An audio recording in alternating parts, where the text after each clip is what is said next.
चिन्हावर ही निवडणूक लढवत असताना फॉर्म भरल्यानंतर आपल्याला भेटलो, पण तेही धावतं भेटलो होतो. म्हणून आज जरा भेटावं या दृष्टिकोनातून आपल्याला आमंत्रित केलेलं आहे. आपलं साऱ्यांचं या पत्रकार परिषदेसाठी मनापासून स्वागत करतो. ही निवडणूक जो प्रचार मी करतोय, विशेषतः मी 90% वेळ हा खारघर, कळंबोली, कामोठे, नवीन पनवेल, खांदा colony, Panvel, Taloja, phase 1, phase 2 या शहरी पट्ट्यावर व्यतीत केलेला आहे आणि फक्त एक फेरी ग्रामीण भागात मी मारलेली आहे. जे वास्तव या ठिकाणी शहरी पट्ट्याचं मी बघितलं ते अतिशय हृदयद्रावक आणि विदारक असं आहे. अनेक मुद्दे असे आहेत की जे खरं तर या निवडणुकीमध्ये सामोरे यायलाच नको होते, पण दुर्दैवानं तेच मुद्दे आज ह्या निवडणुकीच्या केंद्रस्थानी आहेत. आपण बघितलं की ह्या निवडणुकीमध्ये लढाई होत असताना एका बाजूला प्रचंड समस्यांनी त्रस्त असलेला नागरिक, मग तो शहरी आहे, तो ग्रामीण आहे, आणि त्या विरोधात प्रशांत ठाकूर अशी ही निवडणूक झालेली आहे. महायुतीचे उमेदवार म्हणून ते लढत असताना गत 15 वर्षामध्ये 2.5 वर्षाचा पॅच सोडला महाविकास आघाडीच्या राज्याच्या सत्तेचा, तर सातत्यानं 15 वर्षे हे सत्ताधारी पक्षाचे आमदार आहेत. केवळ सत्ताधारी पक्षाचे आमदार नाही, तर सत्तेच्या वर्तुळाचे जे वरचे टोक आहे, अगदी पंतप्रधानापासून ते मुख्यमंत्र्यापर्यंत ह्या वरच्या वर्तुळामध्ये यांची उठबस आहे. पण ह्या मतदारसंघाचं वास्तव आज बघितलं तर आपण तर अतिशय दयनीय अशी अवस्था या ठिकाणी आहे. विशेषतः पनवेल महानगरपालिकेच्या स्थापनेनंतर आणि ती महानगरपालिकेची सत्ता यांच्या हातात गेल्यानंतर सिडकोनं वसवलेली शहरं जी काही अंशानं सुस्थितीत होती, खारघर असेल, कामोठा असेल, त्यांची आज दुरावस्था झालेली आहे अशी परिस्थिती आहे. आणि नेहमीच्या प्रथेप्रमाणे प्रशांत ठाकूर मात्र त्यांनी काय केलं या प्रश्नाचं उत्तर देण्यापेक्षा इतरांकडं सांगण्यासारखं काय आहे, त्यांनी काय केलं म्हणून प्रश्न विचारताय. साधारण आपण जर विचार केला तर अनेक मुद्दे या निवडणुकीच्या निमित्तानं ऐरणीवर आलेले आहेत, ज्याच्यामध्ये प्रामुख्यानं सर्व क्षेत्रामध्ये, काही ग्रामीण भागाचा काही एरिया सोडला तर पनवेल असेल, नवीन पनवेल असेल, खांदा कॉलनी असेल, कामोठे असेल, खारघर असेल, कळंबोली असेल, तळोजा, फेज 1, फेज 2 असेल, या साऱ्या शहरी पट्ट्यामध्ये पाण्याचा प्रश्न प्रचंड मोठ्या प्रमाणात नागरिकांना भेडसावत आहे. या साऱ्या क्षेत्रासोबतच ग्रामीण भागामध्ये या पनवेल मतदारसंघाच्या रस्त्यात खड्डे आहेत की खड्ड्यात रस्ते आहेत असा प्रश्न सर्वसामान्य माणसाला पडतोय. अनेक ठिकाणचे रस्ते हे अगदी व्हेंटिलेटरवर आहेत असं आपण म्हटलं तरी हरकत नाही. विशेषतः खारघर स्टेशनकडे जाणारा जे रस्ता आहे, सबवेतून बेलपाडा गावासमोरचा, त्या रस्त्याची अवस्था इतकी दयनीय होती की आम्ही मंडळींनी, मी साधारण 1.5 महिन्यापूर्वी दौरा सुरू केल्यानंतर आणि माझ्या काही सोशल मीडियावर व्हिडिओज आल्यानंतर तातडीनं त्या ठिकाणी रात्रीच्या पोटात खडी टाकून लादवालादवी करण्याचा प्रयत्न केला गेला. पण त्याच्यानंतरही तो रस्ता पुन्हा जैसे ते झाल्यानंतर आता पंतप्रधानाच्या दौऱ्याच्या पूर्वसंध्येला ह्या रस्त्याला पॅचेस मारलेल्या आहेत, रस्त्याला पॅचेस मारलेल्या आहेत, रस्ता बनवलेला नाही, पाणी नाही, रस्ते नाही. पण शहरातल्या कुठल्याही विभागात आपण गेलात तर आपल्याला सेवरेज लाईनची दुर्गंधी आणि त्या खराब पाण्यामध्ये पाय ठेवल्याशिवाय चालता येत नाही अशी परिस्थिती आहे. आपण बघितलं तर ह्या सुविधांच्या बाबतीत अन्य गोष्टींचाही उल्लेख करणं गरजेचं आहे. जी मैदानं किंवा उद्यानं सिडकोनं डेव्हलप केलेली होती, महापालिकेच्या कारकिर्दीमध्ये ह्या मैदानांची आणि उद्यानांची प्रचंड दुरावस्था झालेली आहे. आज एखाद्या माता भगिनीला आपण सांगितलं किंवा तिच्या मुलानं सांगितलं 6-7 नंतर मम्मी गार्डनमध्ये जाऊया किंवा ग्राउंडमध्ये जाऊया, तर तिची हिंमत होत नाही, कारण या गार्डन आणि ग्राउंड्समध्ये गर्दुल्यांचं आणि बेवड्यांचं साम्राज्य आहे अशी परिस्थिती आहे. ज्या वेळेस मी फिरतो त्यावेळेस समोर आलेलं वास्तव इतकं भयानक आहे की अनेक जण जरी शहरामध्ये फ्लॅट घेतलेला असला तरी आज जगण्याची भ्रांत त्यांना लागून राहिलेली आहे. आपण बघूया प्रचंड प्रमाणात बेरोजगारी या मतदारसंघामध्ये आहे. घरी वडील रिटायर आहेत आणि मुलगा बेरोजगार आहे अशी परिस्थिती अनेक कुटुंबात आहे. पण आमदार म्हणून या विषयाला छेडण्याचं किंवा या संदर्भात काही काम करण्याचा प्रयत्न त्यांच्याकडून झालेला दिसत नाही. आमदार म्हणून काम करताना मतदारसंघाची सर्वंकष जबाबदारी किंवा पालकत्व स्वीकारावं लागतं.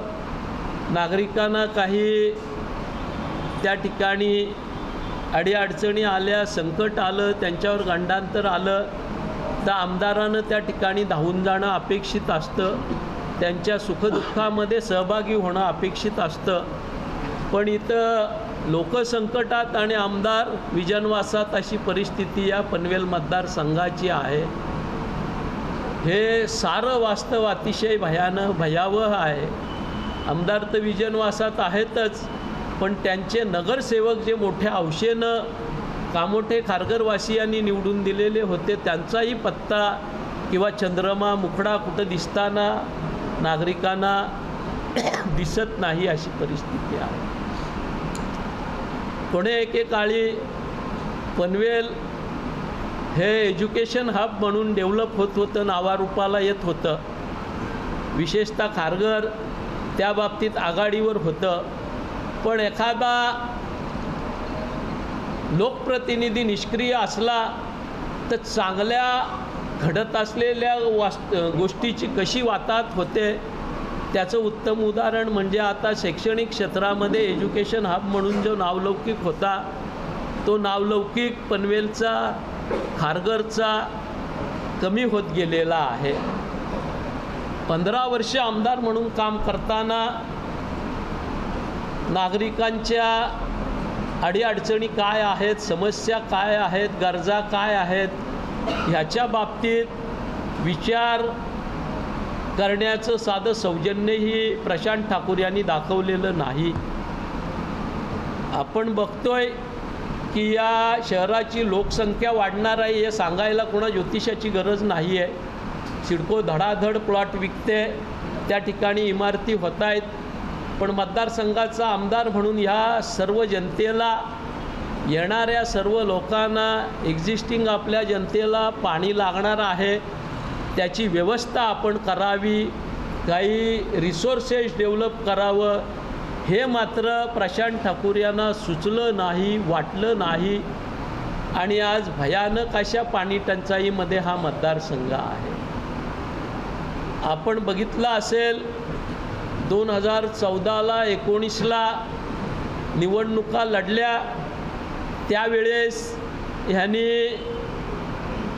अगदी त्याच्या आधी 9 साली राहुल गांधींना वेठीस धरलं होतं आणि यांच्या प्रचाराला आणलं होतं. तत्कालीन सारी काँग्रेसची प्रमुख नेते मंडळी आणली होती. 14 साली या ठिकाणी पंतप्रधान आले. देवेंद्र फडणवीस तर त्यांचे संकटमोचक आहेत. दर 2-3 वर्षांनी त्यांना आणायचं, पनवेलच्या जनतेला काहीतरी स्वप्न दाखवायची. पण देवेंद्र फडणवीसांसारखा कार्यक्षम माणूस हाताशी असतानाही केवळ आमदार म्हणून यांच्या निष्क्रियतेमुळं पनवेलकरांना काहीही मिळालेलं नाही, हे वास्तव आहे. आत्ता आपण परवाची सभा बघितली. पुन्हा एकदा निवडणूक आल्यानंतर आपली निष्क्रियता, आपलं अपयश लपवण्यासाठी नरेंद्र मोदीजी आले, बाकी सगळी नेते मंडळी आली, प्रचार करून गेली, यांना निवडून द्या म्हणून सांगितलं. पण पुन्हा जे गोष्टी समोर येत आहेत त्या 19ला आलेल्याच येत आहेत, 14ला आलेल्याच येत आहेत. तीच आश्वासनं, तोच वचननामा, तोच जाहीरनामा आणि तेच प्रशांत ठाकूर, पण कामाचा मात्र पत्ता नाही. स्लोगन त्यांचं होतं सूत्रधार, आपण पहिल्यांदा बघितलं. पण सूत्रधार इतकं अंगलट आलं की सूत्रधार बदलून त्या ठिकाणी काम बोलता आलं. काम बोलता आहे हे सूत्र आलं, पण पनवेल एस टी स्टँडचं काम मात्र 13 वर्षात सुरू झालं नाही. पनवेलच्या प्रशासकीय भवनाचं काम 11 वर्षात पूर्ण झालं नाही. अशी अनेक उदाहरणं आहेत. पनवेलला आल्यानंतर लोक पनवेल एस टी स्टँडचं नाव काढत होते. संपूर्ण महाराष्ट्र या एस टी स्टँडमधून मुंबईशी, आपल्या राज्याच्या राजधानीशी कनेक्ट होत होता. पण आज एस टी स्टँडकडे गेलं की माझ्यासारख्या कार्यकर्त्याला शर्मेनं मान खाली घालावी लागते. पण आमदारांची मात्र मान वरतीच आहे, ती काही खाली व्हायचं नाव घेत नाही, अशी परिस्थिती आहे. पनवेलचं ITI हे जिल्ह्याचं मदर ITI होतं. आज त्या ITIची अवस्था आपण बघितली तर पुरं मातेरं ह्या ITIचं प्रशांत ठाकूर यांच्या कार्यकाळामध्ये झालेलं आहे. तीच अवस्था पनवेलच्या DED कॉलेजची आहे, तीच अवस्था पनवेलच्या BED कॉलेजची आहे. या ठिकाणी काम बोलतंय, मग 13 वर्ष एस टी स्टँड का होत नाही? काम बोलतंय तर प्रशासकीय भवन 11 वर्षात का होत नाही? काम बोलतंय तर DED कॉलेज का होत नाही? BED कॉलेज का होत नाही? याचं उत्तर प्रशांत ठाकूर यांनी पनवेलच्या जनतेला दिलं पाहिजे, अशी माझी आजच्या ह्या पत्रकार परिषदेच्या माध्यमातून मागणी आहे. काम बोलतंय तर पंतप्रधानांना खारघरला रस्त्याचे पॅच होण्यासाठी काय यावं लागतंय, ह्याचं उत्तर प्रशांत ठाकूर यांनी खारघरच्या जनतेला दिलं पाहिजे, अशी माझी मागणी आहे. काम बोलतंय तर कामोठे वासियांना आपल्या घराच्या उत्तरेच्या दक्षिणेच्या खिडक्या जवळपास 1.5-2 किलोमीटरच्या अंतरात बंद का कराव्या लागतात? पोल्युशनच्यामुळे. याचं उत्तर प्रशांत ठाकूर यांनी कामोठेवासियांना दिलं पाहिजे, अशी माझी मागणी आहे. आज पनवेलचा नागरिक रस्त्यावर आला तर अंतर कितीपेक्षा तो किती वेळानं पोचेल हे सांगू शकत नाही. आपल्या आयुष्यातले अनेक अमूल्य तास त्याला रस्त्यावर घालवावे लागतात. महागडं डिझेल पेट्रोल त्याला जाळावं लागतं. जर काम बोलतंय तर पनवेलचा नागरिक वाहतूक कोंडीत का, ह्याचं उत्तर जनतेला प्रशांत ठाकूर यांनी दिलं पाहिजे, अशी माझी मागणी आहे. तळोजा MIDCच्या बगलेला असणारं पनवेलचं जे डम्पिंग ग्राउंड आहे, त्या बाबतीत सातत्यानं प्रचार माध्यमातून, प्रसार माध्यमातून हायटेक जाहिराती देणाऱ्या ह्या आमदारानं गेल्या 10 वर्षामध्ये हा कचऱ्याचा डोंगर वर का जातोय, तो खाली दाबण्याचंही कसं ते व्हिजन त्यांच्याकडे का नाही, आणि या कचऱ्याच्या डोंगराचा वास, त्याचा त्रास त्याच्यापासून घोंगावणाऱ्या माश्या त्या बाजूच्या 8 गावातल्या नागरिकांना का भोगाव्या लागतात आणि आरोग्यविषयक त्यांच्या अडचणी का येत आहेत याचं उत्तर त्या डम्पिंग ग्राउंडच्या आजूबाजूच्या नागरिकांना प्रशांत ठाकूर यांनी दिलं पाहिजे असं माझं आपल्या माध्यमातून मागणं आहे. आपण बघतोय की पनवेलला लागून असलेली अतिशय सोन्याच्या किमतीची जमीन आज नैनाच्या जोखडात 2013 पासून रखडलेली होती.